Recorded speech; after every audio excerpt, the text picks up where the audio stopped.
like a really good intermediate spot.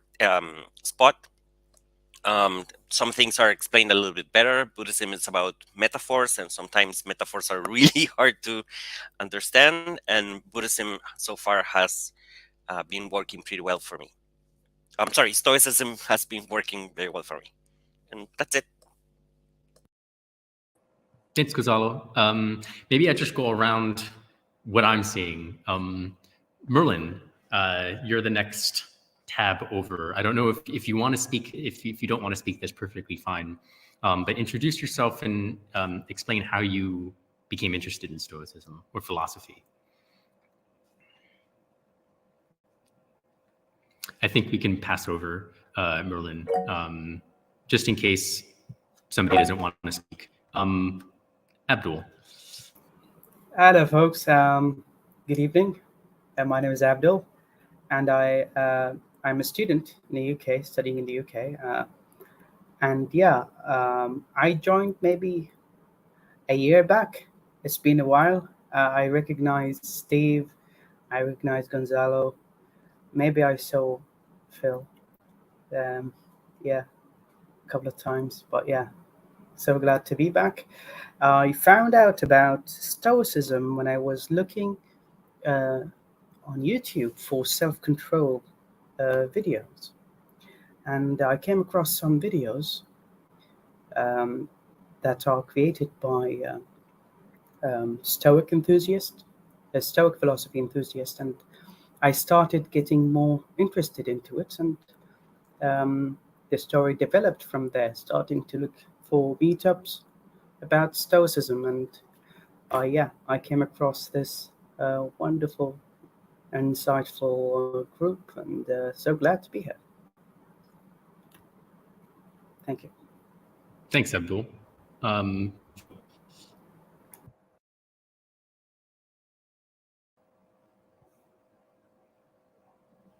Did I say his name? Oh, Phil. Sorry. All good. Hi, I'm Phil. I've been taking part in this group. So if it's a year for you, Abdul, then it must be a little longer than that for me. I used to be regular, but then, like I say, the beginning, life kind of interfered, and I had to stop coming, or I didn't prioritize coming. Let's put it like this. Attending these meetings. I've been practicing Stoicism since 2018. Mostly introduced through John Sellers and Donald Robertson. I've taken part in some of the Stoic Weeks and SMRT and things like this. Recently, it's been a bit more difficult and just finding my footing again and getting back on how do you say, on track with the practice. So I'm excited to be back and see a few familiar faces. Gonzalo, Abdul, I've seen you before. Steve, of course, and also the new faces. Thanks. Paul. Okay, thanks for having me. I'm Paul, and I was active in other Stoic groups before. Now, the one which is Berlin-based is very nice because it's in English, so I like this, as a matter of fact. So I've been here since about 3 or 6 months, and I'm just looking forward to all of the other meetings. I was also attending like level 1 events more than once, just as a refresher. So I'm always happy to be here. Thanks, Paul. Wait, trying to see your name on the tab. There it is, Sarah.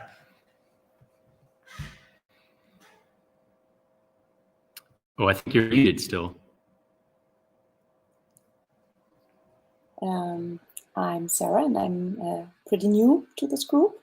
I've only attended once, which was the introduction to Stoicism, which Steve gave, I think. And yeah, I found it an interesting concept, and I find the idea quite nice of like the literature that is suggested in the group, to read into it. And at the moment, I'm just starting to get into it. Thank you. It's wonderful to have you here again. And I'm happy to hear that you attended one of my presentations and then you're coming to one of these discussions, because that means it's working. That means it's what I'm doing in that regard is working. Pavel. Well, hi. I'm here to listen and maybe learn something. Okay, thank you. So let's talk about Seneca. I think I read one of these before. I'm pretty sure I read On the Firmness of a Wise Man. I wanted to read it again, though. It was quite a nice essay. And his moral letters, those moral letters I recommended, I never read before. But let me just open it up to the floor. What did you guys think of any of those recommendations? It doesn't mean that you had to have read everything, but of any of them that you had read, would anybody like to begin reviewing what they read and opining on it?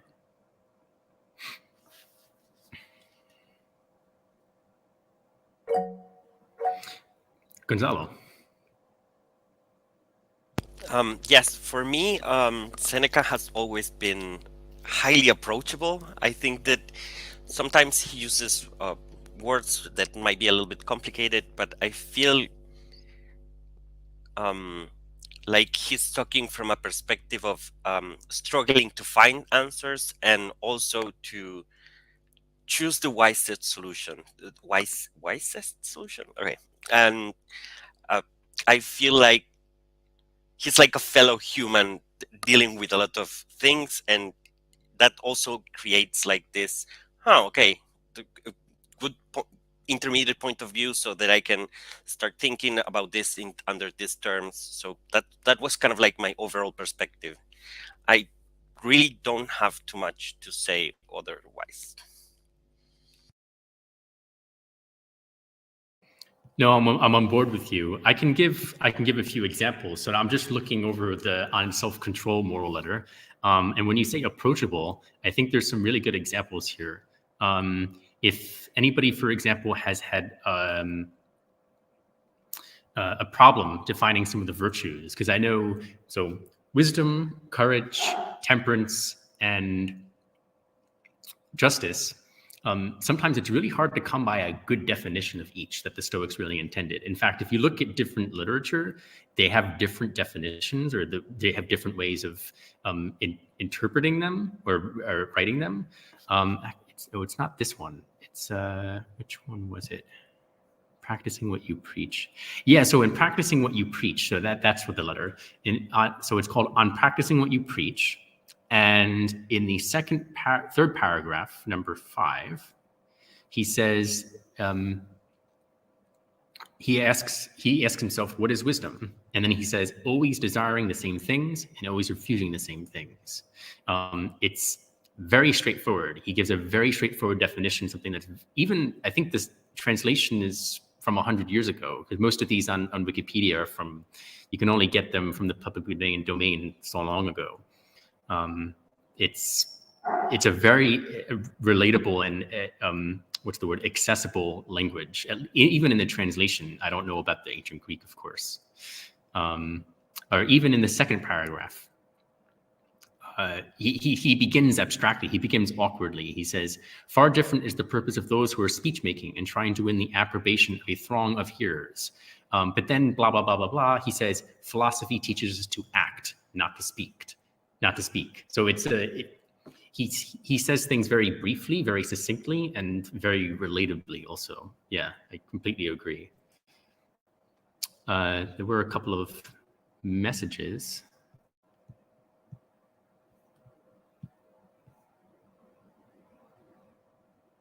Oh.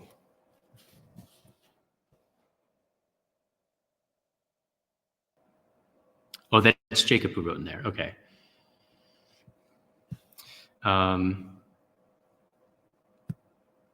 Sorry, I couldn't see the chat until I actually gave an alias or a name on my window. So yeah, I completely agree. I actually really enjoyed that essay on practicing what you preach.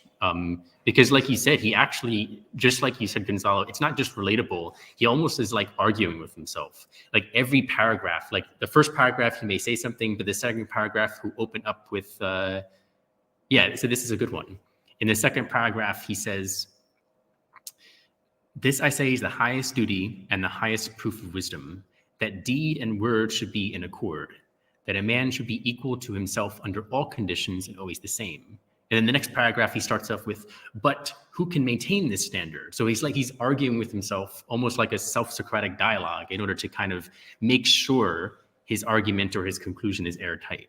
So I really like that. He doesn't just give you what he thinks. He also he always puts in quotations, almost like a imaginary rebuttal, and then responds to it, which is quite nice.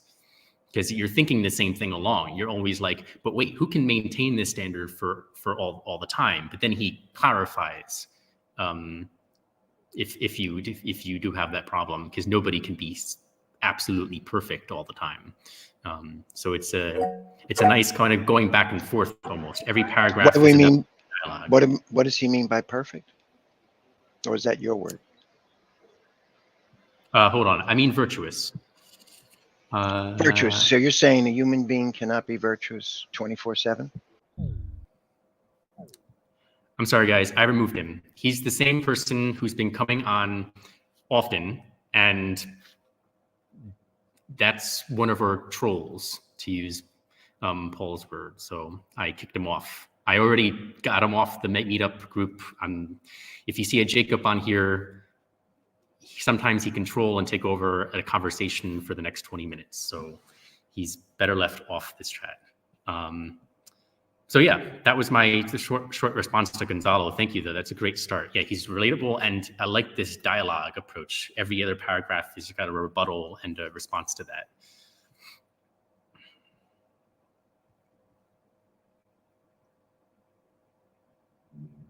Phil? Is it my turn? Or is... Oh, sorry. I was I was out of the window for a second. Yeah, you can go. Yeah. Okay, cool. I have to admit that I didn't read the material ahead of time, but I did read a bit of Seneca before. I also 2 biographies of his, and I find him as a person and his own story extremely fascinating. And what you say about his writing, the dialogue with himself and the struggle that you get from it. I was smiling because I could really relate thinking about his biography and his life, teaching, really approachable teacher, very intelligent writings, very influential writings, but at the same time, clearly very conflicted, in his deeds. And you could make it a strong case if you wanted to say that he didn't exactly practice what he preached at all time, and that's exactly kind of going back to what you were saying. And I'm not trying to take out of context, but nobody can be perfect, virtuous 24/7, and you can always try to improve, and that's the best that you can really aim to achieve. But yeah, I found this very interesting, this parallel between what you're saying about his writing and what I can kind of take from what little I know about his biography. Yeah, I think you above everybody else, Phil, has been have read more of the analytical and biographical books on the Stoic philosophers than us. I just ordered and bought, for example, The Inner Citadel. So I'm really excited to start that. Yeah. Nice. It's well worth it. Yeah, I'm excited. But about Seneca, you can definitely make the case he was not the most virtuous person. In fact, he also, I think he uses a lot of those examples. Like, I think it comes from the point of view of appearance. That's kind of why he wrote this. I'm practicing what you preach, because often in his essays, he'll mention this dichotomy between how you act and live privately and then how you act and live publicly. And he often makes the case that they should be aligned, although he probably He probably didn't do that all the time, but he's relatable, but a man of contradictions. Like in the essay, the same essay on practicing what you preach, after he defines wisdom, when I give you that definition of wisdom, the next paragraph he says, no man ever decided once and for all to desire or to refuse. Judgment varies from day to day and changes to the opposite. So he's interesting to read, because I think the reason why he's relatable is that we always go through these contradictions in our own lives. And the only way to reconcile that is, like he said, is you give yourself principle virtues that can be universalized, but also universally protected as a principle, but contextualized whenever you need it. I don't know if that makes sense. But yeah, it's a really good point. Yeah, shoot. Abdul. No, sorry, I was just saying if there's a way to lock the meeting to avoid any interruptions, it will be great to do that. Is there? I know Zoom, they do that, but I'm not sure about this software. Well, I think I would have to find a way to, I mean, there might be a way, but I'm afraid of locking the meetings because there may be people who just come late. So I don't want to do that. Yeah. I'll just kick him off again if he comes by. And if he doesn't get the hint, I'll just ask Meetup to stop him from visiting our group page. So, why did you see him come in again? Did you see the window? Oh, okay. Yeah. No, thankfully not. Would anybody like to speak next? Either about what they read for Seneca today, or something past about Seneca that they read?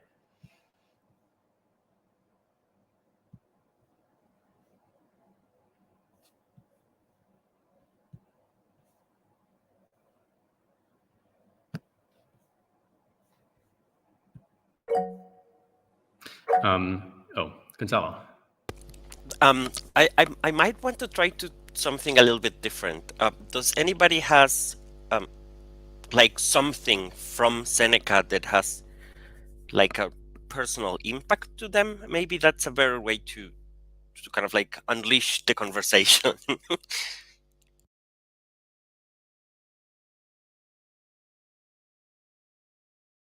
I will need to get up and find my book. Just a second. I have something very personal. I journal. I usually have my journal close to me, and when it's full, it goes into my bookshelf, and I sometimes come back to it.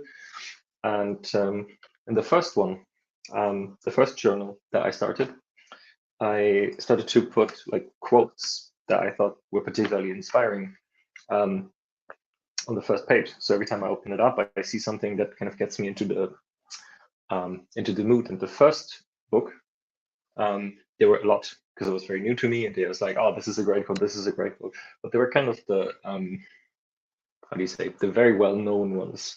And I don't know, this is my third book, I think, and by now I only have one, and it's not very well known. And it is by Seneca. It is the power of the mind to be unconquerable. And I think that really sort of gets at the essence of what the philosophy is about. It's, the outside world can throw things at you and you're equipped to handle it.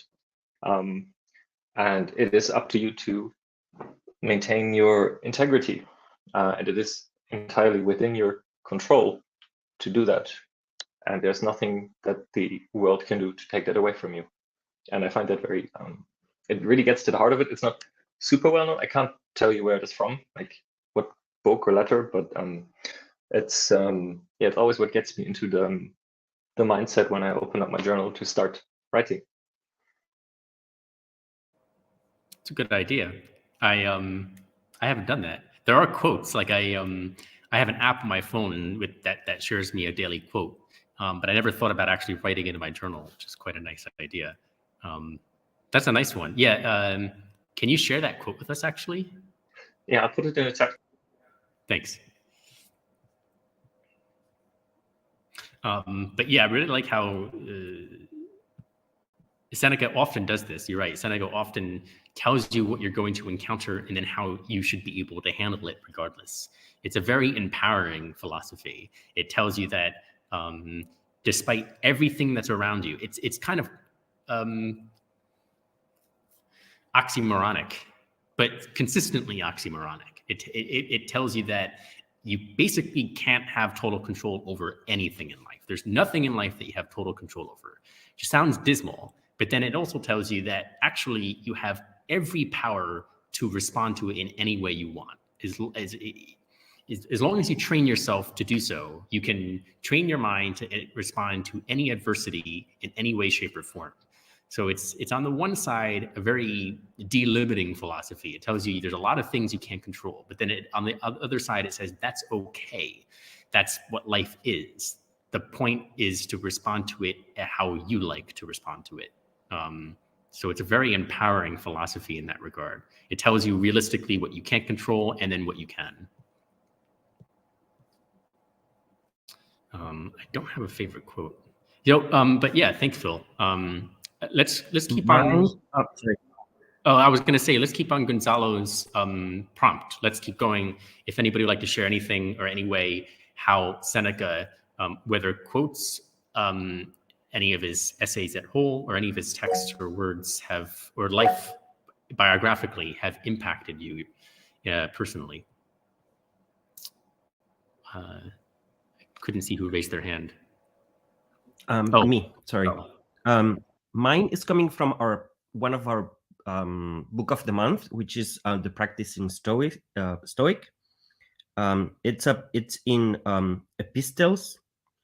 It says, "He who does not know he is at fault does not wish to be corrected. You must catch yourself in the wrong before you can do better." That for me was like, Saha! I'm sorry. Because for me, most of the things that it happens are related to that. I'm always thinking that I'm right, and kind of like having to catch myself knowing when I'm not right, when I'm thinking that I'm right. It's the difficult part for me, and that's also the sort of like empathy generating emotion that gets me. It's like, yeah, everybody thinks that they are right, and here I'm trying to kill everyone because nobody's agreeing with me, and I find that like really powerful too, to, for example, talk with persons that might not completely get your point of view, or you don't get the other person's point of view, and deal with them in some sort of serenity way, not really from this fighting position, like energy that gets you when somebody says something that for you it's not the right thing, right? That was for me really powerful.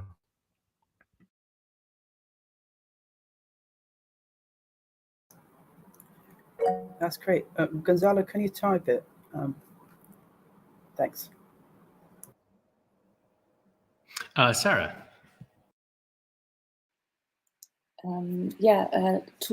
Concerning what Gonzalo was saying, I think that one advantage of this idea of like understanding, okay, I might be wrong, I think I'm right, but like someone else thinks they are right too. I was thinking that the other day I heard a TED talk which I found interesting, and was about like that actually the person that wins in a discussion is the one that is proven wrong. Because if you're not proven wrong, you didn't learn anything. You just repeated what you knew anyway. But if you have a discussion and you actually find a new point of view, or you learn to understand that you misunderstood something and now you understand it better, you're actually the person that wins something out of this discussion. And I found that to be very noteworthy thing to keep in mind. Yeah, thank you. It's also a comforting fact. Like if you're, I guess if someone has anxiety when they confront, let's say, opposite political views, it's a comforting fact to know that these are just ideas. They're not going to hurt you. And then in addition, it's a good thing that you confront those different political views. I mean, political views being objectively wrong or true and is besides the point. That's another discussion. But the idea of just confronting another perspective is that it's supposed to educate you. It's a really nice, powerful idea. It took us another 2,000 years for us to create an educational system that encompasses that idea. It's very even hard to come by today to find a school that encourages critical discussion like that, like very critical discussion. Again, for some reason I can't see raised hands here. So you can just start talking. If nobody's talking over you, you can just start talking. I can probably go on and lower my hand first. Okay, thank you. So for the quote, I was going to say at the very beginning, no man was ever wise by chance. And I was going to tell you something about wisdom and education and so on, but I have a feeling I have a better quote, which I like infinitely more. And this comes from Seneca on the Shortness of Life. Quote, people are frugal in guarding their personal property, but as soon as it comes to squandering time, they are most wasteful of the one thing in which it is right to be stingy, unquote. And I really feel like everybody can relate to this. I can relate to this. And anyone if you're an entrepreneur and you're going to procrastinate, okay, I shouldn't be doing this. I need to guard my time because money is involved. Or even if you're a student, you have a certain time, let's say 5 years to get your degree. You cannot waste time either. And I can also personally relate to that as well. So this one quote, which I will also put in the chat below, is the one which probably is most impactful in my case.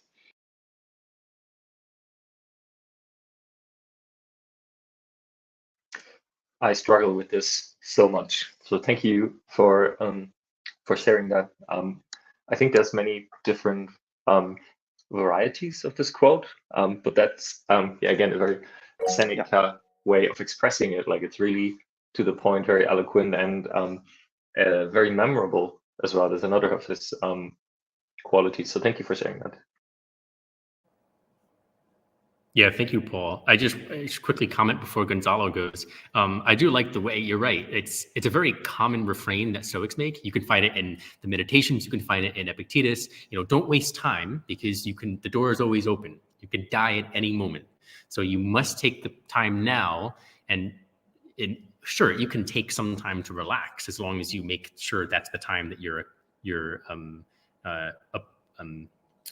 assigning to relax. But otherwise, make sure that you're not procrastinating on things that you need to get done. But there's various ways of saying that. But then Seneca makes an analogy between time and space. He says, well, you're not going to waste the material things that you buy. So why are you wasting time? And I really, really like that connection. Gonzalo. This is also one of my personal struggles. I always get this, like for me, time wasting is kind of like the evaluation about what I really want in the future versus my short-term, not preference, but how is it called? Gift? No. Award? Something like that. I struggle a lot to identify myself. For example, my friends are really important for me. So sometimes like sharing time with my friends and talking with other persons that have different points of view, it's usually really important for me towards something like studying or learning. And at least from my perspective, that's really hard for me to kind of like stay connected with the world or self-isolate and do everything that I really want for the future Gonzalo. So for me, it's always trying to have like a balancing act in between both of them, because again, I really want to be connected to society, not to drift apart. And like in the past when I was really young, maybe 12, and I used to isolate a lot from the world, because it's like that. I'm interested in all of these things, like philosophy, reading, understanding how things works, and then like you drift apart from the rest of the world.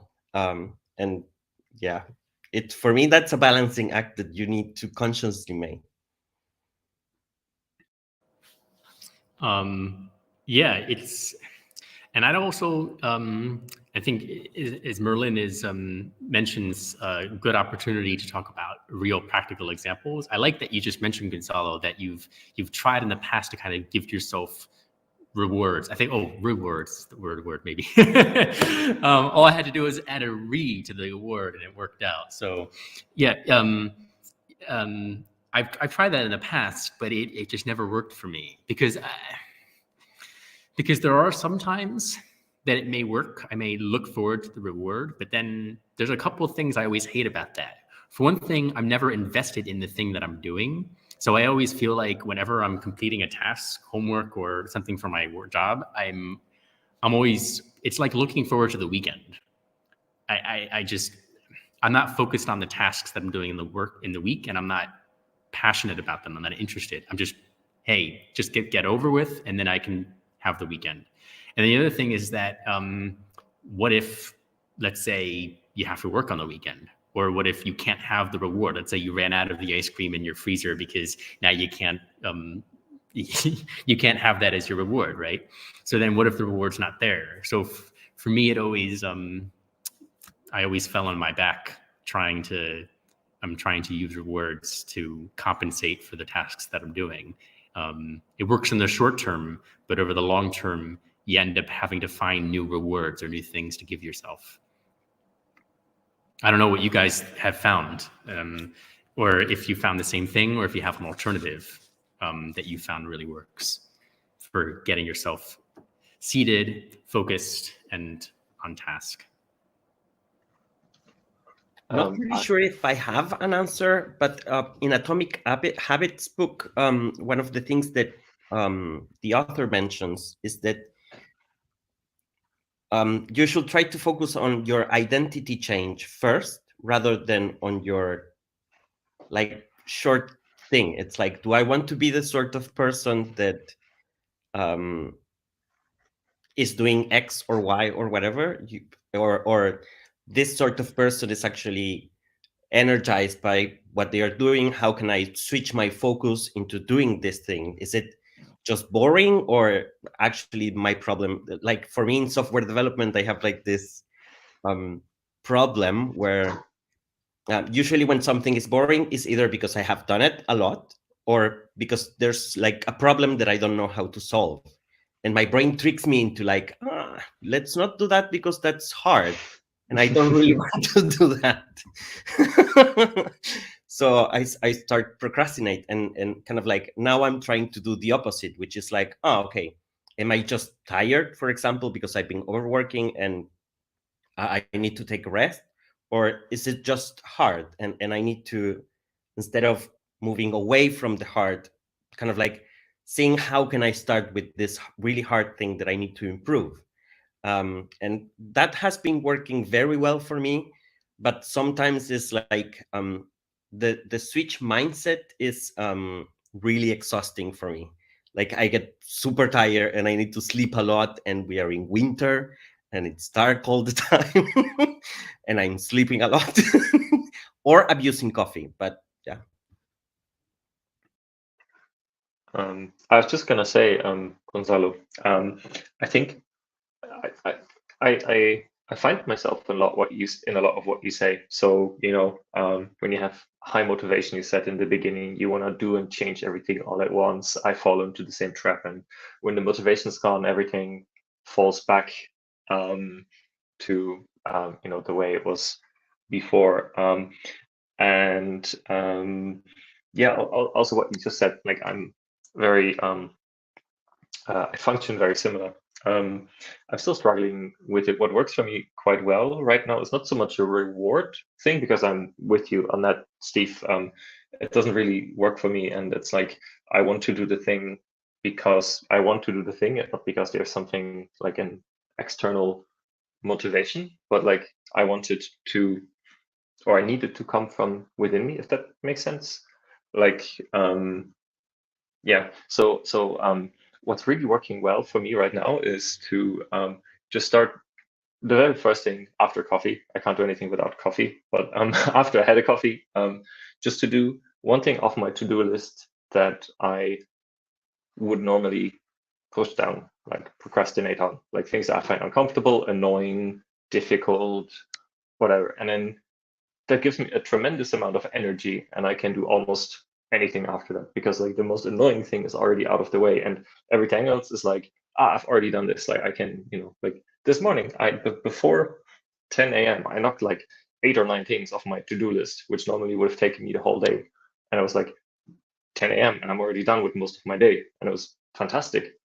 And it's just because I'm trying to be self-motivated and then just ride the wave. And so far it's working better for me than the other way around of saying like, okay, I have to do everything at once and change everything at once. And yeah, that works a lot better for me.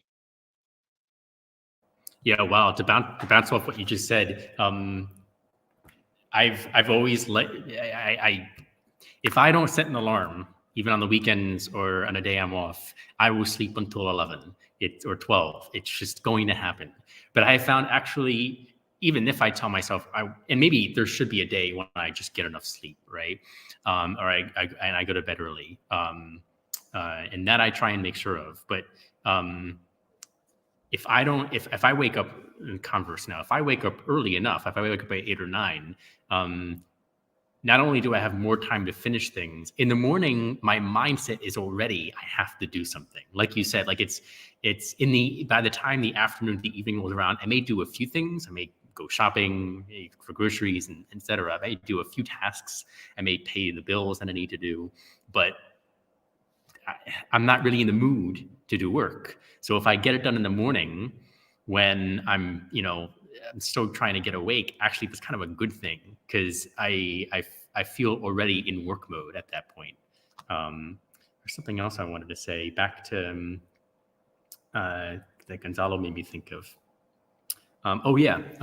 Something else that has worked for me is that I've noticed I often, and I think some of you guys do this too, so this may be familiar to you, that you try and pack too much to do, or maybe not necessarily you pack too much to do. You pack so much to do over the course of a week or a month, and you're quite consistent at that. And then all of a sudden one day, you just don't do it. Or you just feel bad doing it, or you're not in the rhythm, or you just want to, you don't want to do the work you need to do that day. Maybe it's due in a week. Maybe you have time to do it, but you just don't want to sit down and do it. I've come to the point where I can't ignore that feeling. I've almost come to the point where I have to tell myself there are some times where I have to reject that emotion, reject that feeling that I just want to relax. But sometimes I actually think it's a good thing when you tell yourself, okay, if I'm feeling like this, maybe I do need to take the time to relax right now, give myself 1 or 2 hours, and then tell myself to get back to work. Because if I ignore that feeling, I'm just going to end up getting burnt out in the end and just never doing, not doing work for the period of days. So I found that actually focusing on what I'm feeling at that moment, if I'm not feeling like I need to do this kind of work right now, I shouldn't be doing that kind of work right now, probably. And then I'll assign a time later on. That's also worked for me. Gonzalo. Yes, another thing that I remember is that you have to be really mindful about the sort of thing that you use to relax. I'm a person that consumes internet heavily. I consume a lot, and I'm not kind of like consuming internet from the dummy TikTok videos about people dancing. I'm more following science, I don't know how to explain, science, psychologists, philosophers. So I'm usually into the mood of like, oh, I will just relax and sit on the couch and watch some social media. And usually that's not relaxing enough for me because I'm always consuming information. And it's like the thing that I'm trying to do to relax is actually giving me more work. So now I'm trying to implement this. Yeah, I think that most of the people are something similar. So now I'm trying to do more analog things. Like I'm building a puzzle and it's really difficult, but at least it's like that. It's like I'm trying to do things offline from screens and from really stopping my brain and to doing that. So yeah, thank you. Thank you. So I see Sarah's hand before you go, Sarah. There's actually, when I was speaking before, there was a part of his, one of his letters that I wanted to point out. It was, because there was something else Gonzalo said I completely passed by responding to. If you read Seneca's it's one of his moral letters, and it's called On Real Ethics as Superior to Syllogistic Subtleties. So very attractive title, I know, but just bear with me. The whole structure of the essay is him contrasting the Stoic view on ethics and his view on ethics. In fact, he says it a couple of times. It's almost impossible to discuss an abstract philosophy. I wouldn't say abstract philosophy, a philosophy abstractly without also discussing your own. And he makes this a very strong point. So he'll go back and forth throughout the letter, contrasting what the Stoics say and what he says, his opinion. Sometimes he agrees with them and sometimes he doesn't. But when you said, Gonzalo, a couple of comments before, that you try and focus on yourself, on what you want, on your desires and your identity, then you can start, playing around with externalities, with externals, because you're comfortable with yourself. Now you can act in the world. And the whole structure of the essay is a lot like that. He cannot discuss Stoicism without also thinking about what he really thinks and what he really desires and wants. And I think that's just a testament to you. Like, for example, we all have different tactics and strategies to kind of help us not procrastinate. But that's maybe the best, because if you have some universal set of strategies, some people may not find that working for them. And so knowing how you work and knowing yourself is the first and foremost thing you have to do. And in fact, part of the job of philosophy itself, before you actually start interacting with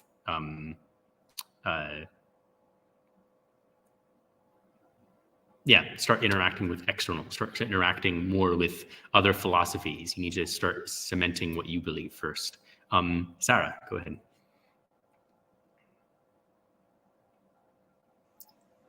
Okay, I actually had two things I wanted to say to what Gonzalo was saying, for example, about this problem of distracting yourself and consuming internet.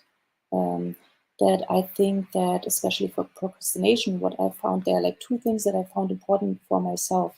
The first one was to understand, am I like, while I'm procrastinating, am I actually doing something I enjoy doing? Like, is this something positive I'm doing? Or am I doing something which only has a purpose of being the absence of something negative? Like if I, for example, watch a movie while I should be doing something else, do I enjoy watching that movie because I learned something new, because I can develop from this? Or, so this is like the presence of something positive? Or am I doing it and actually I'm doing it because it's the absence of whatever I'm procrastinating, the absence of something negative, And when I catch myself noticing, okay, this is actually the absence of something negative, it's like important that I stop doing this. Whereas if it's the presence of something positive, it will give me like more energy because I've like developed something new, and then I can start getting back to what I should be doing later. you know. Thank you. So that's the one thing. And the other thing I was thinking was, which I have to admit, I didn't read the last article, the one on real ethics as superior to syllogistic subtleties. So I don't know if that's maybe about this. But I've noticed that what's important for me is to be mindful, like to watch my thoughts. For example, when I procrastinate, are there like certain thoughts that are that I can spot that are self-boycotting thoughts? Like, for example, as soon as I start thinking something like, oh, next Monday, you have the day off, you could be writing this next Monday.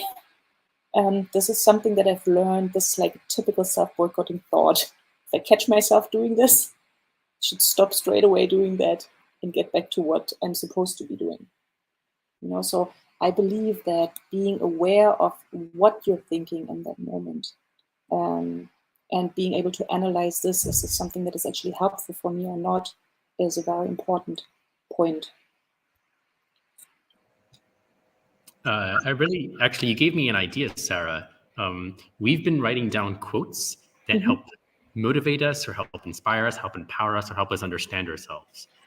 And I'm wondering if I'm going to try this in the next few days. I'm going to try writing down quotes that I tell myself. So, for example, when you're in your own head and it's a Monday and you happen to have it off and you're like, oh, I have it off, I can relax and do nothing today. I want to write that kind of quote down so I can, if I ever have that again, I look back at it and I'm like, oh yeah, that's not what I'm supposed to do. So like kind of like a list of negatives, a list of quotes that I usually tell myself to get out of doing work, so that I have down with me, because sometimes I have a problem just, like you said, being mindful of when I have those thoughts. So having those quotes down that I usually tell myself would be a good kind of list of negative habits that I should get out of, negative thoughts that I usually have. Oh, I don't know, close to dinner. Let me have an hour to relax and then I have dinner. No, just your time of relaxation is dinner. So I'll write down the quote, it's almost time to eat. Let me take some time to relax before I eat. Is kind of a quote I write down to remember, don't do that. You inspired me to do this now. I think, yeah. But yeah, it's hard to be mindful all the time. That's why I'm like maybe thinking writing down this list of quotes would be helpful. That's a very good idea, actually.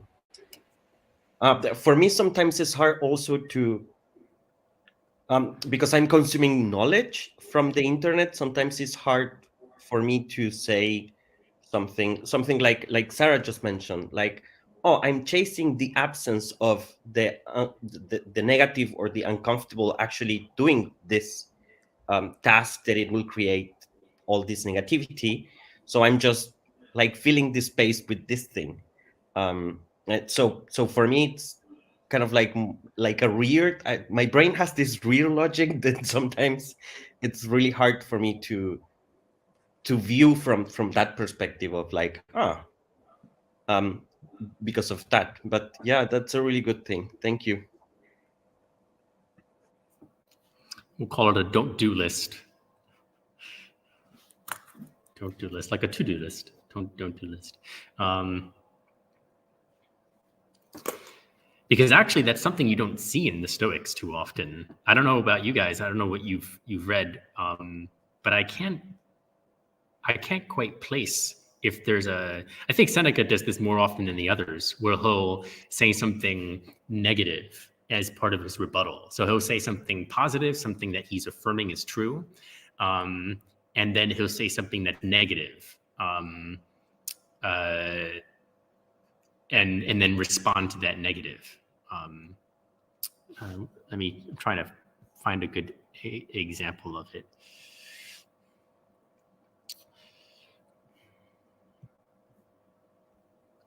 Oh yeah, here he in his letter on self-control, he ends one paragraph like this. He says, For after I have issued my prohibition against the desires, I shall still allow you to wish that you may do the same things fearlessly and with greater accuracy of judgment, and to even feel pleasure more than before.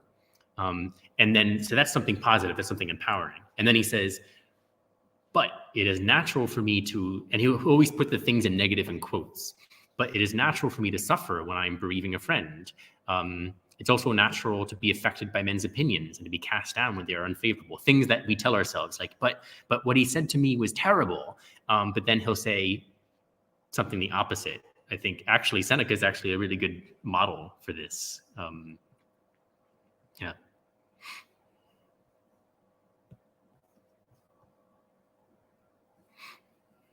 Oh, sorry. Something that just came through my mind. A small word of caution, like don't feel tempted about the perfection of another person system. Like try to think first what works for you in your own terms. I think that that's also something that has helped me a lot.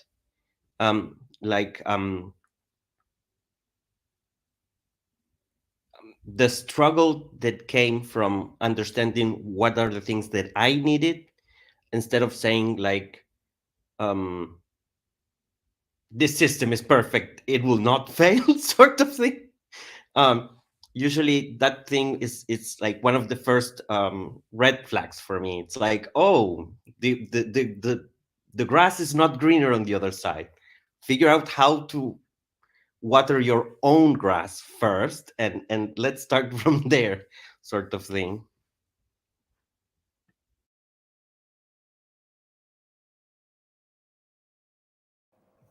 Yeah, it's a really good point. Self-care, like you can't, I think maybe that's the point, that we often, when we feel like we're procrastinating, we need to finish a task, we often think that our goal is oriented towards the task. We need to say, hey, we need to finish this task. To an extent it is, but we don't realize that the underlying control is to change. When we want to say, when we're saying, I need to get this done, I need to do this work, the goal is not the work. What we're actually saying is that what we want to do is change our own behavior so that we can finish the task or the work. So often self-care is often missed because of that. We often focus on the external task that we have to accomplish, which is great, but then we often forget that in order to finish that task, we need to modify our behavior to do it. I think I saw Paul's hand up. Okay, so I was just recently attending a Stoic meeting in London, and the guest speaker was explaining Stoic care. So this actually is a kind of a startup which also organizes a conference. I think they might be publishing some materials as well. So Stoic care seems to be an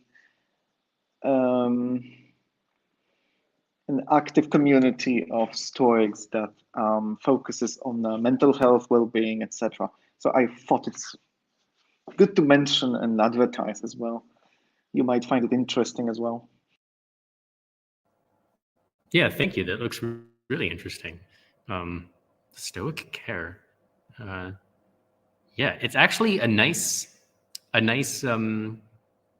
different attitude about Stoicism. Like most, I feel like most groups of Stoics often focus on productivity, which is great. But if you've noticed, most of our discussion today, even, and this group Stoic care, they focus more on like mental cleaning, just psychological well-being, mental health, something that you often don't hear Stoicism related to. You often hear Stoicism related to resilience and productivity, when it's almost like resilience and productivity are products of caring for yourself. They're products, they're only the end result of after you have done the due diligence to take care of yourself. So I feel like that's often a missed perspective of Stoicism. Thanks for sharing that.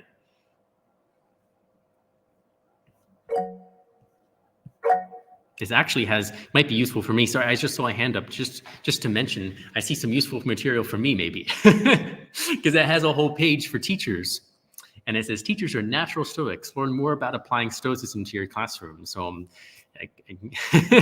this is a great resource. I'm going to look into this. I think if you're on Twitter, you can probably just talk to the founder and CEO. I believe that a direct contact can be possible as well via Twitter or so. I saw Gonzalo's hand. Yeah, I think that I have a really strong opinion about why usually you hear resilience and productivity, because I think that they are easily monetizable. Like it's empowering to hear other people's success story. Like, I had this shitty life, and now through Stoicism, I can do all the items in my to-do list. And it's easy to sell things using that, rather than the mental health. Mental health requires a lot of work that it's practically invisible for like the thing. It's like, in cooking, it's called mise en place, chopping all of the vegetables first, so that cooking is a nice and pleasurable experience. It's a huge part of the work that it's often not seen by anyone. And I think that that's the part that it's at least difficult to monetize. It's just like, go to therapy or sit alone with yourself and try to understand what are your own needs and figure that out on yourself. Nobody can do that for you. So that's really hard to monetize, other than saying like, oh, I'm certified therapist, come talk to me. That's, I think, that the only way of actually earning money from that.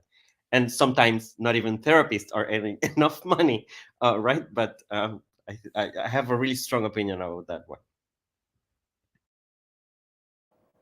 Yeah, you make a really good point. We often mention this, that I think some of the bigger Stoic groups are modern Stoics. They're Stoics that understand that there's many dimensions to Stoicism, but then there's those popular Stoic groups, the Silicon Valley brand, and that's what they focus on. They focus on productivity to get you working, but that's I feel like that's a double-edged sword. Sure, productivity improves, but then you're only doing it so that your company can improve, and then it's also a kind of a prideful thing, oh, look how much work I'm doing so many tasks. Like, it's not the point. The point is that if you're comfortable finishing your tasks on time, and that's a sign of something invisible, like you said, of good mental health.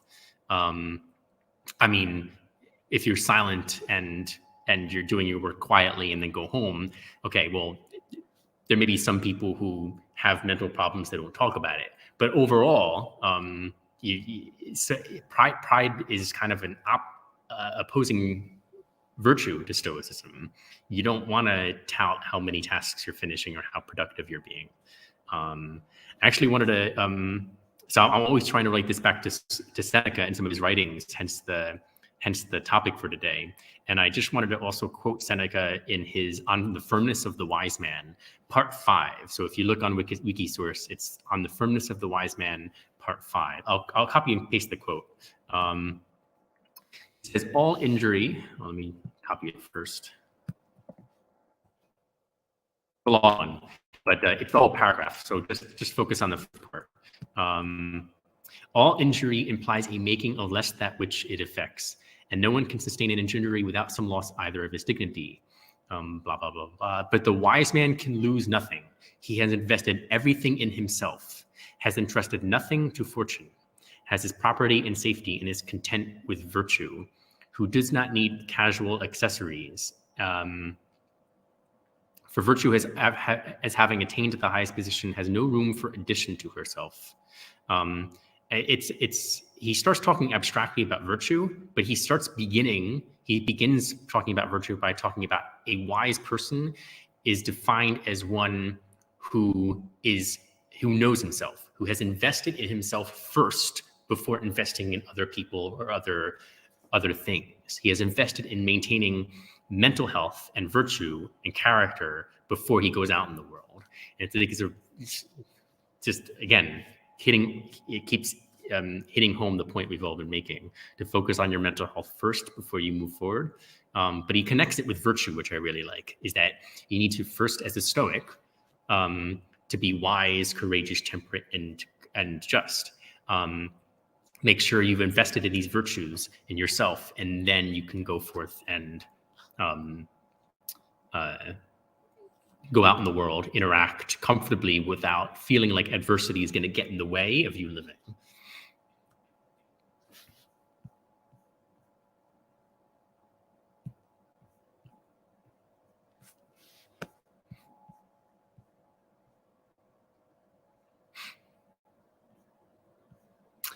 And since we're on that topic, Montaigne, actually, you guys will read next week. So if you're still reading Montaigne's essays, some of his essays, and feel free to go off course. I wrote that list of 10 or 12 essays on the event page for next week as kind of a benchmark. But if you go outside the lines, color outside the lines, that's fine by me.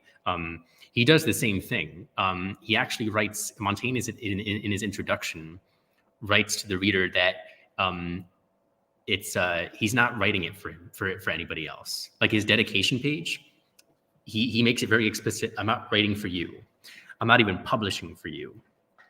I think he published his own work, his own essays, but he makes very explicit, like the main topic or theme of his essays are himself. Even though he writes about wisdom or he writes about self-control, he makes a very good point that he's not writing for anybody else. He's writing to try and to flesh out the ideas that's going on in his head and then put that down on paper.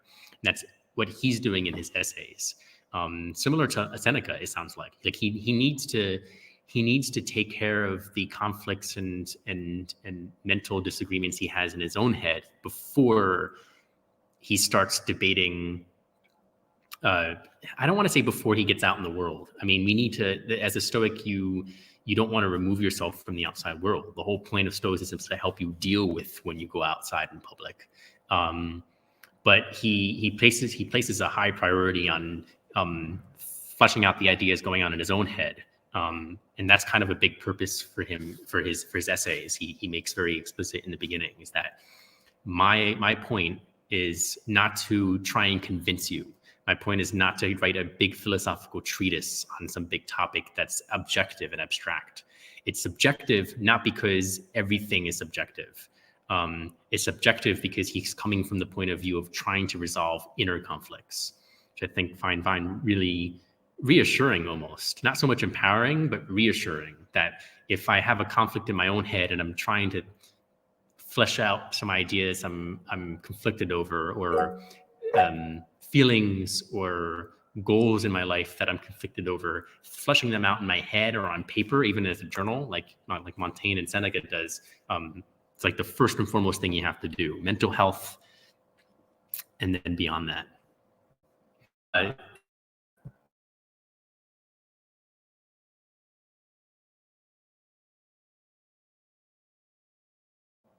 Oh, Sarah, sorry, I think I muted myself before calling on you. I was just thinking when you were saying this, that Montaigne wrote that he's just writing it for himself, that he's just like wanting to get his, like what he's thinking out on paper, you know. I thought there was connected to what Gonzalo was saying earlier when he was saying that it's important to allow yourself to actually find out if something works for you or not. Like not to say, okay, this is a perfect system and I have to imply this, but actually to find out yourself, is this my path to go, for example? And I think the way how Montaigne is doing it is like a very good way of doing it, because he's not saying, okay, this is the right way to do it, you have to do this, I've understood this, and now you just have to repeat it, you know? But he's saying, okay, those are my thoughts. This is what I'm thinking, what I've figured out myself right now. And it's almost like an offer to say, okay, it works for me, you might want to try this too. But feel free to come to the conclusion that this is not what's working for you. So I thought this, I always think that this is like the best way to actually find your own path, by having people around you that are offering you ideas, and you can process them and decide if you want to take them into your system, those ideas, And which are the ideas that you feel, okay, that might work for someone else, but it's not working for me.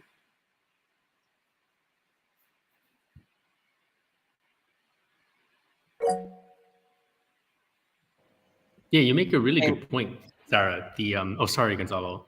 Yeah, and also to add something really small to what Sarah was saying is that sometimes I feel that the things that I'm thinking, the moment that I speak to them or I write them, they change a little bit. That it's either enough for me to comprehend something or to shine out some light on the topic, because there are words that I cannot say or words that I cannot find out, and into kind of like trying to put the idea that I have in my head on paper. So sometimes that's also for me reflection, like not reflection, like like reflective. Oh, okay, brain is not working today. Sorry, it's about yeah, being reflective about the actual thought itself from the outside. That's the real part. Yeah. Thank you, Sarah. And I don't know if you guys have ever heard that. I think it's like a joke almost, but I think there's so much truth in it. There's this joke that says, how am I supposed to know what I'm thinking if I haven't heard myself speaking? And it's supposed to be joking, but I think there's like, there's sense in this, that sometimes you need to explain things to someone and have to put them into words for yourself to be able to understand what it actually is you're thinking. Yeah, absolutely. If you can, I mean, even the thoughts that you have in your head, most of the thoughts that we have, I always feel like are almost pre-linguistic. They're just ideas and concepts around, and then putting that into words, whether on paper or in speech, kind of gives clarity to what you're saying, even if you talk to yourself, which I do sometimes. It helps bring clarity, because sometimes the ideas are rough in your head, and then just speaking them out.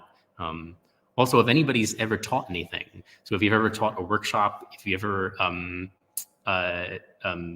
taught a language class, if you ever taught in a school, you'll know that teaching completely changes the subject for you. And it not only makes it clear, it almost changes your perspective on it. Like the amount of times I'm having a lesson every year, every school year too, the amount of times I'm teaching the same subject every school year, but then while I'm having a discussion with my class, all of a sudden a new idea pops into my head, or a new interpretation pops into my head. It's incredible, the amount of learning that you do teaching or speaking to somebody else. Yeah.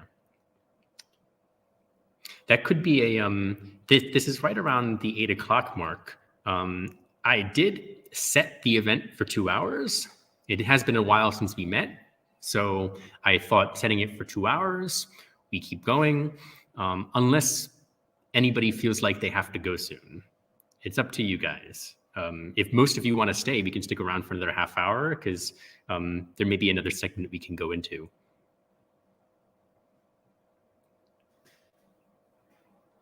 Okay. I've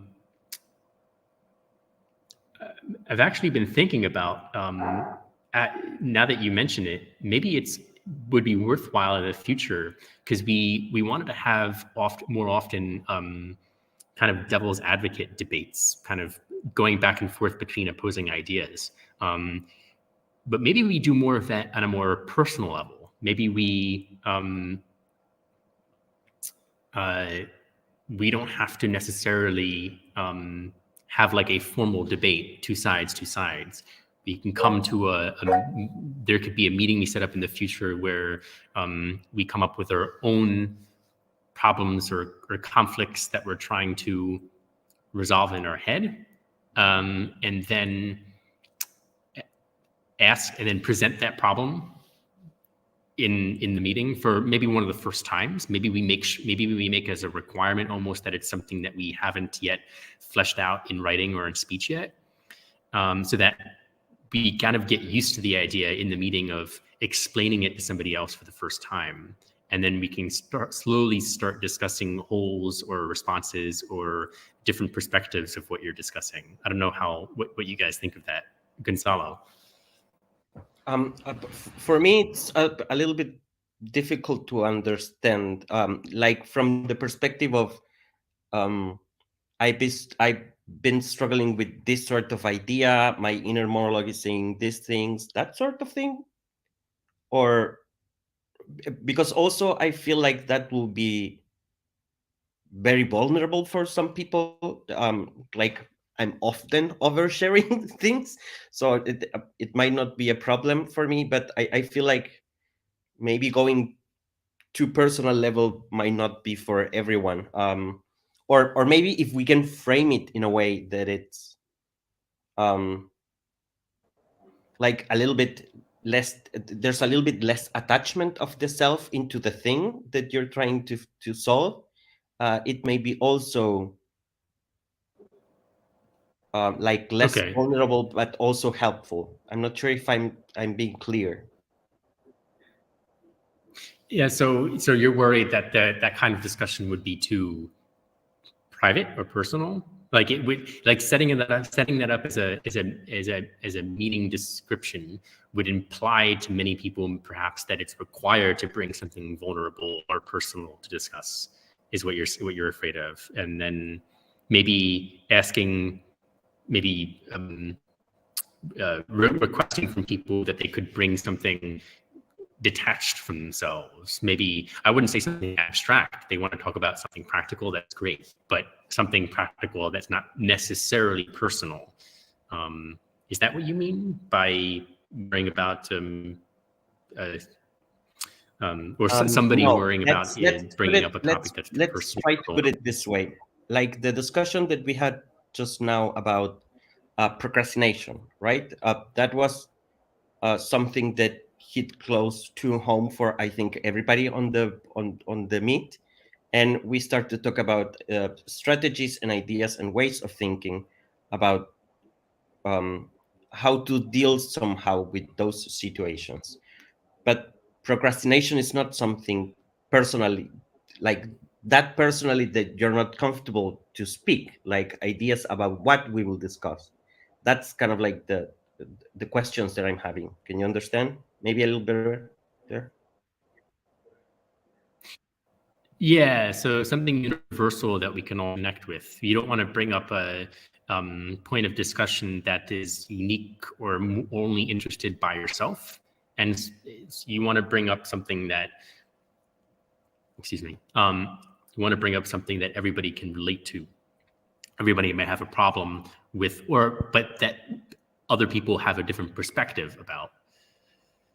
Or that we are not capable of dealing with the sort of topic, because one of the first thing that comes to my mind, for example, is something that I struggle a lot, which is like feeling deep connections with people, and that's something that I struggle every day. I went to therapy for 5 years about it, and I still struggle every day about it, and I don't think that we can discuss openly about strategies about handling, because there's one, it's really personal. It's about how I feel, and like having a discussion about that doesn't feel really productive. You see my point?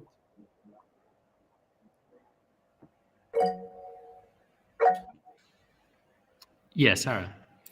Well, what I was thinking is that, I don't know, even though I'm new to this whole thing, but I would assume that probably Stoicism has a lot to say about this too, like how, I don't know, like if Stoicism is focusing on that as well, like how, for example, we produce connection with other people, or as far as I understood it, I think like this whole idea of, for example, virtue and having like purpose in a society or something like that.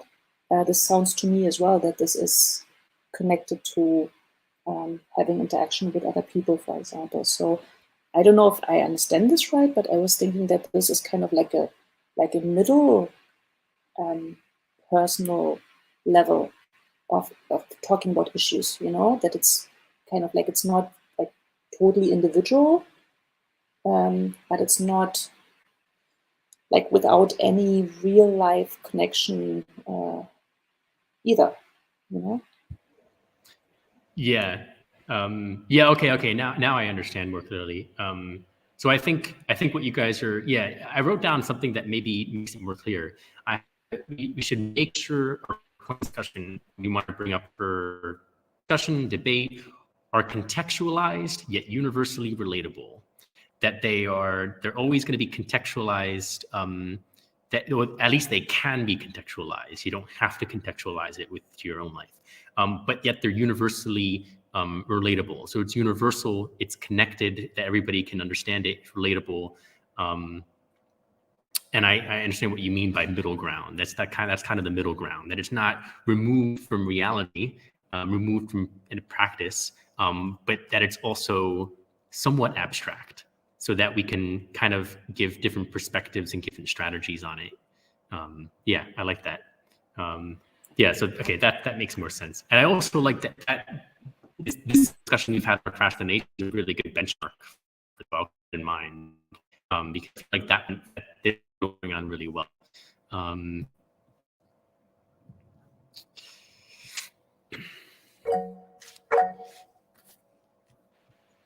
Yeah. Plus, I was Sorry, I thinking keep this switching might pages because I'm going to the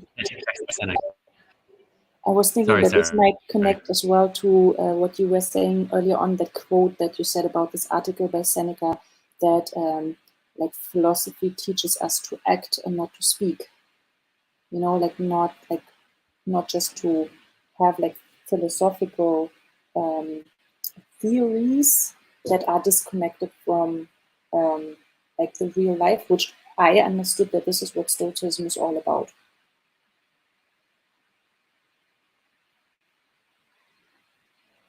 Yeah, absolutely. Yeah, we shouldn't have anything. We can discuss it theoretically, but it should have a very clear and definite practical use, even however theoretical and abstract you can make it. A little bit like virtue. Virtue has a really strong theoretical dimension, for obvious reasons, especially in the sense of how the Stoics kind of create their hierarchical philosophical structure.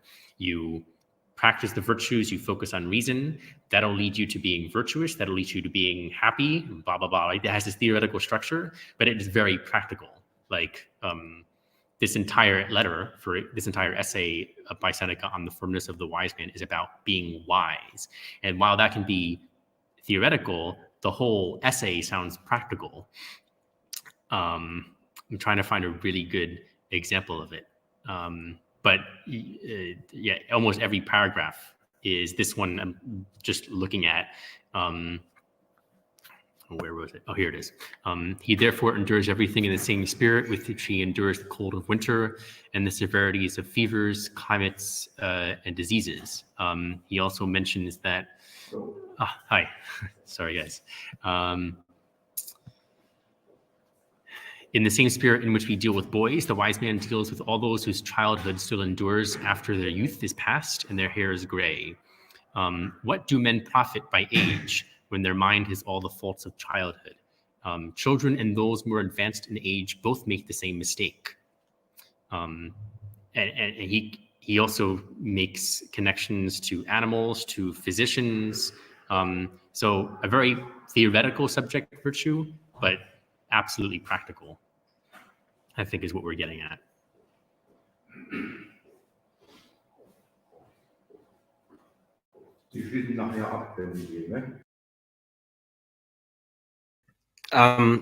Yes, but I kind of like, I think that what I'm trying to avoid is having flame wars about somebody else's feelings or interpretations about the world, that they somehow can get really hurt.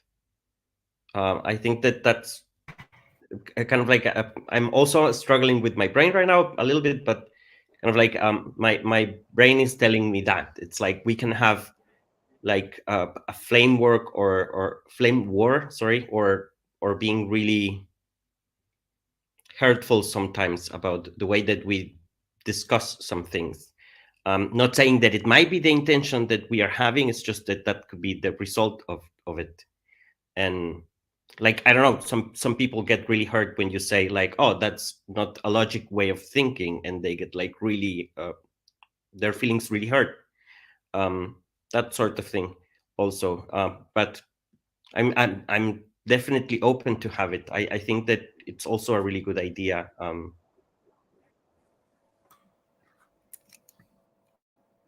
Yeah, it's a double-edged sword, but I think we have good ways to work this through. I mean, for one thing, the Stoics were. I'm reading this book on logic and the history of logic right now, because I also wanted to understand more about the Stoics' involvement. So they created a great body of work on logic, so I think it's important. But I think you can juggle both logic and emotion, like or logic and what's the best word for this? Realness, realness in how a person speaks and talks to you and talks about ideas, right? There was a phrase, I forget who created this phrase. Maybe it was you, Gonzalo, or maybe it was Shaham when he was here. Always add the caveat at the end whenever you say something, but this is just works for me. I think it was you, Gonzalo. Yeah, it just works for me. You can mention that. That's always a useful phrase. But I think when you're receiving something that you disagree with, you hear somebody say something, you're like, that doesn't really make any sense. My favorite approach is to repeat what they say in my own words, try and make sense of what they're saying. Because if I speak too soon about the logic of what they're saying, I may be wrong. Like I may say, no, you're wrong. I think this is true. And they come back to me, actually, Steve, that's not what I was saying. So I need to say back to them first what they said to me, so I'm on the same page. And then we can start deliberating, because then I've always felt like when I do that, the other person understands that I understand. So they become a little bit more understanding if I disagree. Sarah, did you have your hand raised? Oh, I thought it was Sarah, or somebody else raised their hand just now. No, I was just asking for the book that you mentioned, the book on logic. Oh yeah, let me take it out right now. I have it with me.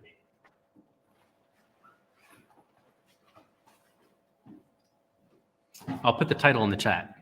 Yeah, so just shortly, it's a book on logic, a very relatable book. It's not technical, and it just goes through the history of logic. It starts with Aristotle, and then it goes to Chrysippus, the Stoic logician, and then George Boole, and Boolean logic, and then et cetera, et cetera. But it's really good if you want to understand ancient and modern logic.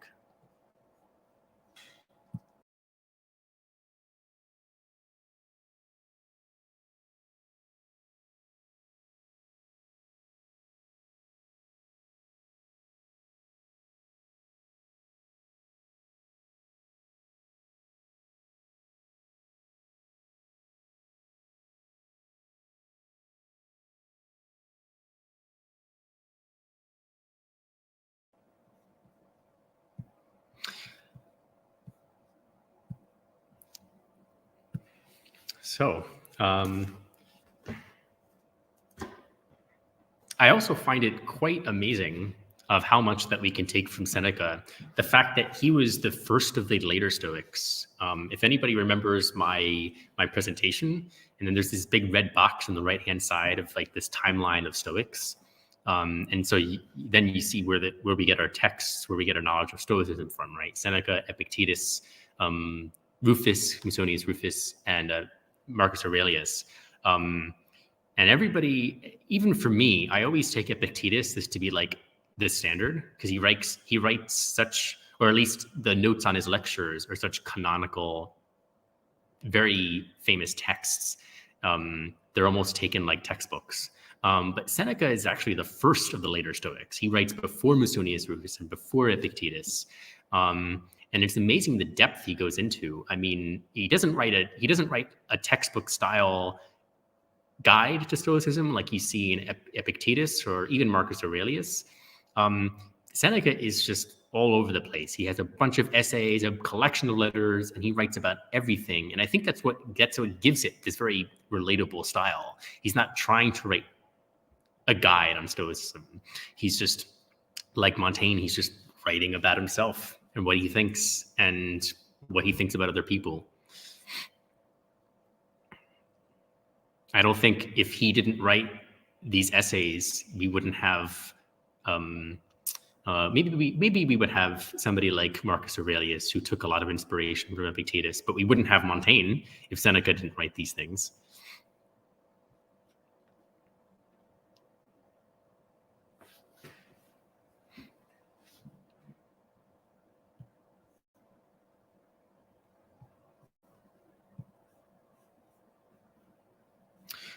So, does anybody have anything else in regards to anything that they felt like Seneca helped them through in their lives?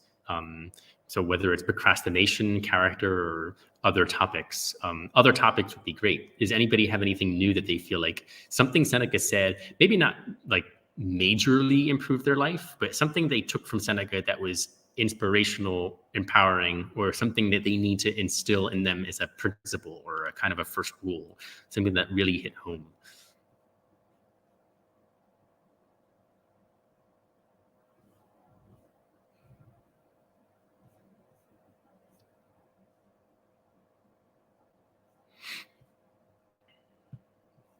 I have a follow-up question too.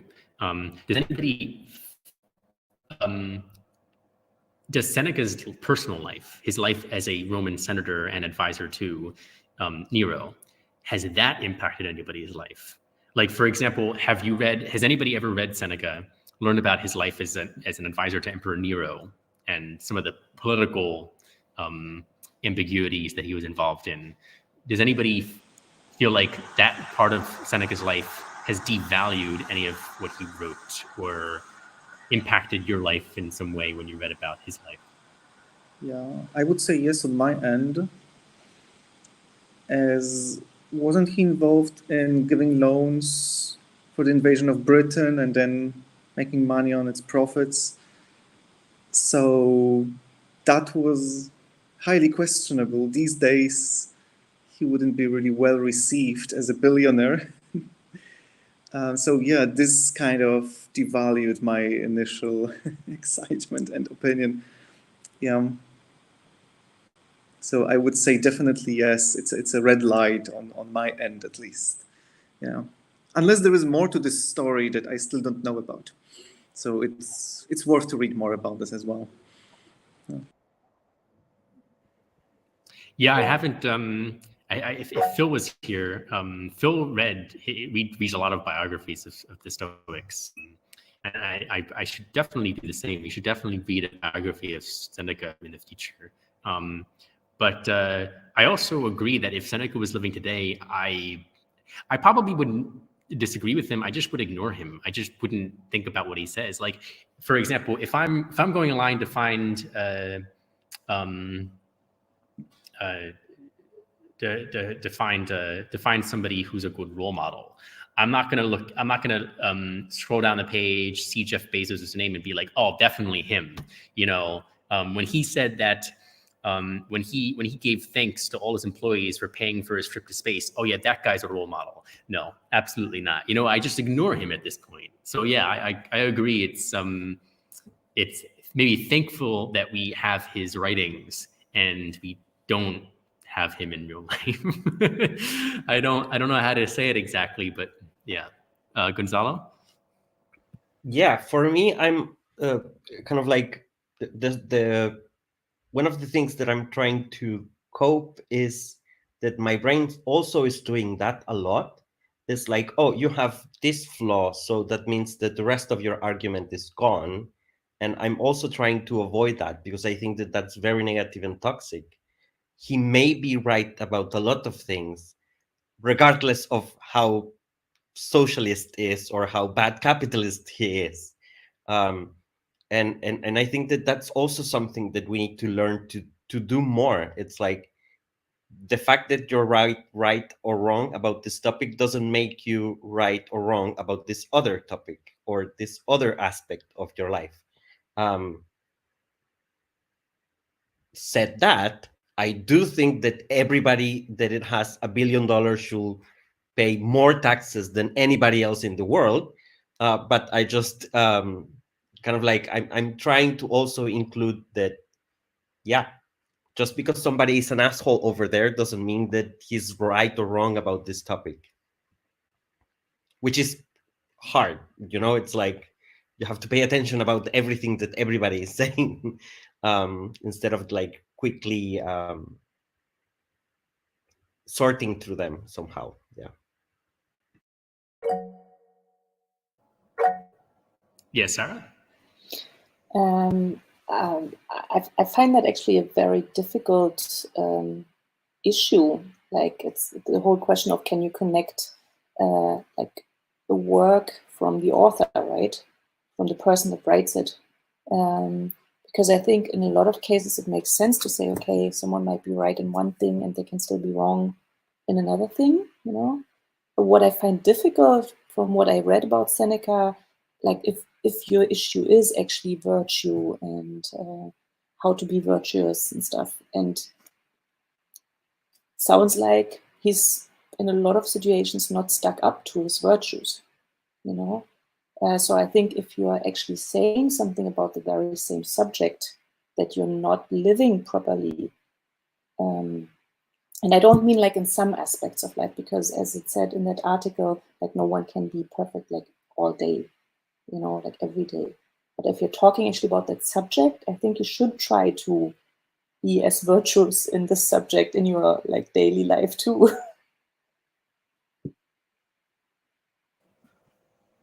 Yeah, it makes me realize, it makes me think that the point of, which is probably, I don't know if you can prove this, but I would maybe wager is true that when Seneca was writing these essays, it's more evidence to the fact that he wasn't writing for anybody else. He wasn't writing to tell people this is what you should be doing. I think he was writing this kind of guide himself. I mean, maybe he felt he was doing something wrong. Maybe he felt like he needed to correct course his own life. And that's why he was writing this, to kind of give himself reassurance, what's good, what's bad, and what do I need to do? I mean, whether or not he succeeded, I don't know. I don't know if we'll ever know his full life. So that's up for no debate, because you can't know that.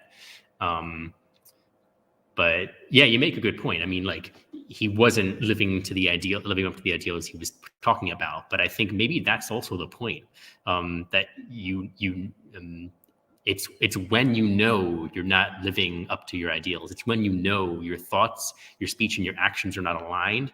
That's when you say to yourself, I need to start journaling, or I need to start learning Stoicism, because that's when you know that it's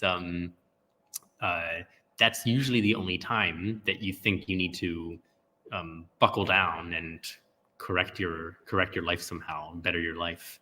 And that's not the only time. Sometimes you want to do it just for the sake of doing it. But I feel like, which is not a bad thing, most of the time when we feel like we need to improve, we're already in a hole, and we need to get out of there. Yes, that's a good point. Like, that it's more about like actually journaling it because you notice that you're not sticking up to your own ideals or something.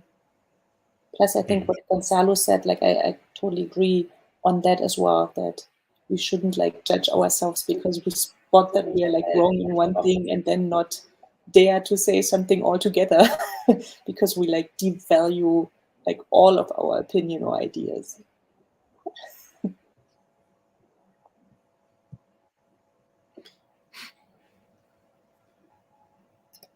But that's where it becomes tricky, because, for example, when you find out that X or Y artist has performed this wrongdoing, like abuse or whatever, they are making money off their image. So you really want to say, like, stop making money because this is this bad, and you really want people to pay somehow the price of justice of this is a really bad wrongdoing, and somehow you need to do something about this wrongdoing, that it's really bad. Mhm. And I think that also there's the struggle, right? It's like this huge wrongdoing. For example, in the movies and series industry, where there has been a ton of women abuse, and we are learning that in the later 10 years maybe. And we kind of like seen this like huge growth of cancel culture because of that, because it's like the society is actually saying, like, I want you to pay the price in this way. I feel like this is the best way of you somehow dealing with the consequences of your wrongdoings. But I think that that's kind of like more new, and it's also doing something really creepy where people is creating things but not putting their names on the things that they are creating, so they're still getting money of the things that they are doing, and it's kind of like difficult again. Um, but I think that, again, something like justice is really hard for everyone to have. Yeah. And I think that this is maybe like connected to what we were saying like earlier in the session about procrastination, like to actually focus on what am I doing here? Is this like the presence of something positive or the absence of something negative? And I think that like this whole phenomenon of, for example, judging people harshly for something that they did, like boycotting their movies and stuff, which I think in some cases probably is very understandable, like talking of Weinstein or something. But I think it's important as well, like to ask one's own like virtue. Why am I judging the other person? Like, am I judging the other person harshly because I want to feel on the right side? Or am I deciding, okay, I'm going to boycott that movie. I'm not going to give more money to that person because the person did terrible things and I'm not approving of what they did. Yeah, to like kind of become aware oneself.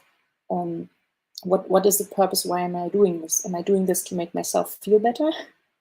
Or am I doing it because I actually feel that something bad has happened and I don't want to be part of this by spending money, like giving that person even more money?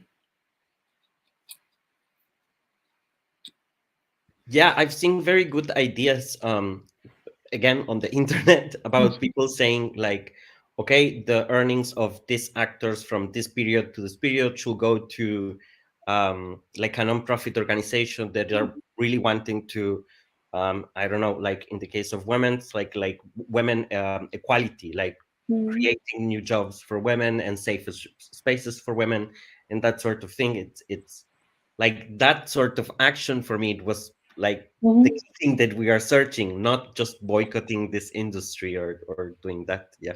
Like trying to solve the problem and not just escaping of the problem.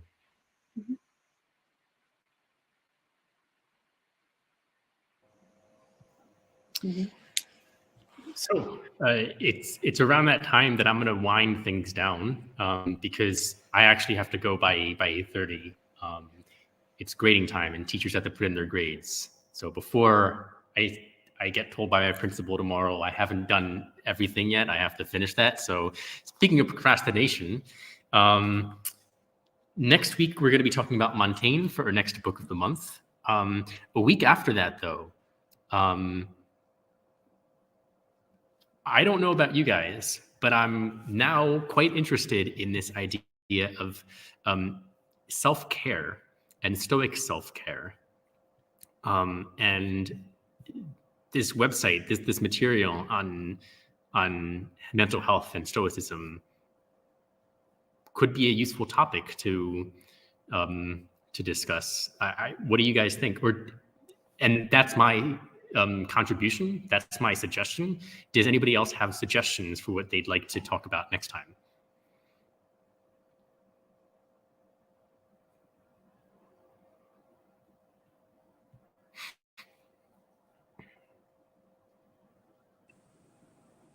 So next time, if we discuss Neo-Stoicism, it will only be Montaigne, or will it be Neo-Stoicism, which is then like 2000s? No, next you're right. week? Neo-Stoicism is is defined as the like 14th to 16th centuries. So yeah, that's the Neo-Stoic period.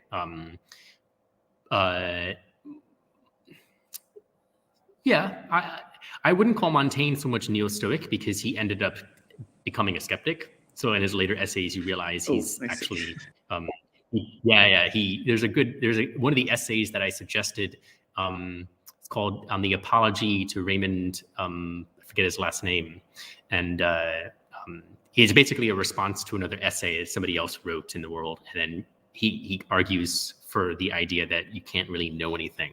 So he ends up not really being a Stoic. But a lot of his essays revolve around the same topics and discuss it from the same perspective.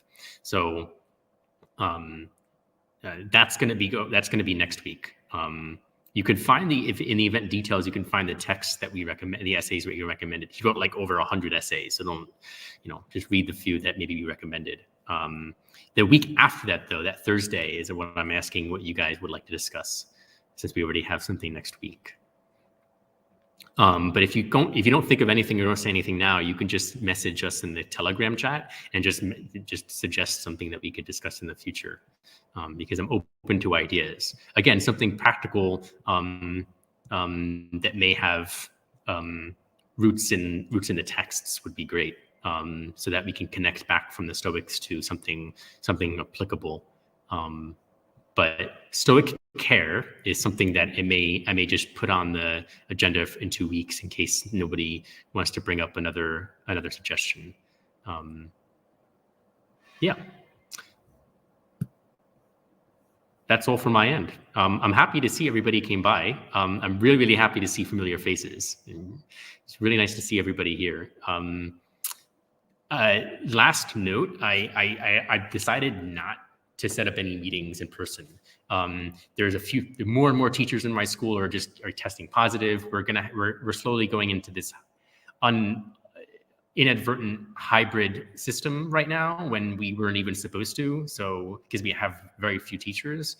So at this point, I'm being very cautious, and we're not going to be meeting in person for the month of February. So I'll touch base with you in March to see how things are. But for the month of February, we're not going to be meeting in person unless you want to by yourselves. But I'm not going to set up an event for it. That's it, guys. I'll see everybody next week. Have a good evening and have a good week. Thank you. Thank you, folks. Oh. Thank you. Take care. Bye-bye. Bye. Yeah, see you next See you time. guys. Bye.